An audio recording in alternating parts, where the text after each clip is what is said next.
ज्येष्ठ साहित्यिक कवी कुसुमाग्रज यांचा आज वाढदिवस आणि सगळ्यात महत्त्वाचं म्हणजे हा जागतिक मराठी राजभाषेचा दिवस. या दिवसानिमित्त आज सांस्कृतिक शहरामध्ये एक पुस्तक प्रदर्शन भरलेलं आहे. गेले अनेक वर्ष पै फ्रेंड्स लायब्ररी इथे डोंबिवलीमध्ये येणे जागतिक स्तरावर नावसुद्धा कमवलेलं आहे. अशा या पै फ्रेंड्स लायब्ररीतर्फे जवळजवळ 10,000 पुस्तकांचं प्रदर्शन महाराष्ट्र नवनिर्माण सेना आणि त्यांच्या पै फ्रेंड्स लायब्ररीतर्फे इथं आयोजित केलेलं आहे.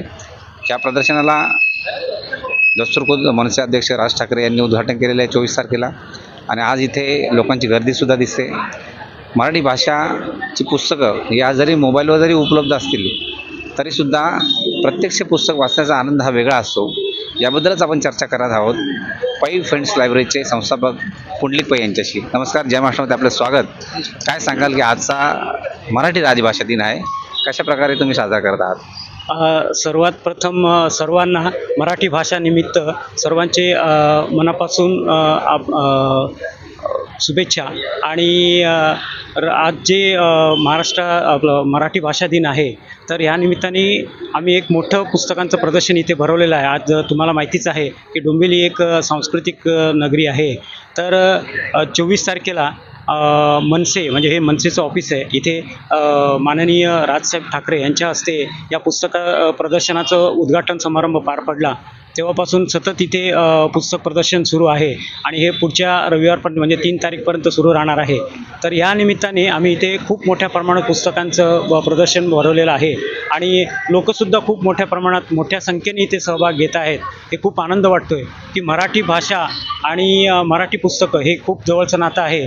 तर वाचन आणि हे वाचनाची चळवळ आम्ही गेले कित्येक वर्ष करतोय. तर या निमित्ताने प्रदर्शनाच्या निमित्ताने बरेचसे लोक जे आहेत ते पुस्तकांची खरेदी करत आहेत.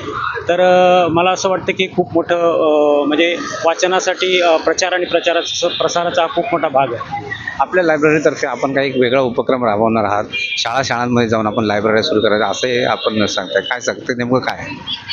तर आज 27 फेब्रुवारी आहे, मराठी भाषा दिन आहे. तर आम्ही असा एक विचार केला की आज ठाणे जिल्ह्यामध्ये अनेक शाळा आहेत, पण त्याच्यातले आम्ही 100 शाळा निवडून त्या शाळेमध्ये कसं असतं की 4थी ते 7वीच्या मुलांना जर आपण चांगली पुस्तकं दर्जेदार पुस्तकं जर दिली तर ते वाचायला सुरुवात करतात. तर आपण या 100 शाळांमध्ये लहान मुलांसाठी मराठी पुस्तकांचं वाचनालय सुरू करण्याचा एक मानस आम्ही हाती घेतलेला आहे. तर ह्याचं आपण काय करतो की 100 शाळा निवडणार आहोत, तिथे आपण पुस्तकांचे एक वाचनालय आम्ही तिथे सुरू करणार आहे. आणि ते वाचनालय सुरू केल्यानंतर ते वाचनालय व्यवस्थित सुरू कसं राहील ह्याचीसुद्धा खात्री आम्ही जबाबदारी आम्ही घेणार आहोत, पै फ्रेंड्सला बी घेणार आहोत. तर ह्याचं जे उद्घाटन समारंभ आहे ते 23 एप्रिल जागतिक पुस्तक दिनानिमित्त 23 एप्रिलला करायचं आम्ही ठरवलेलं आहे.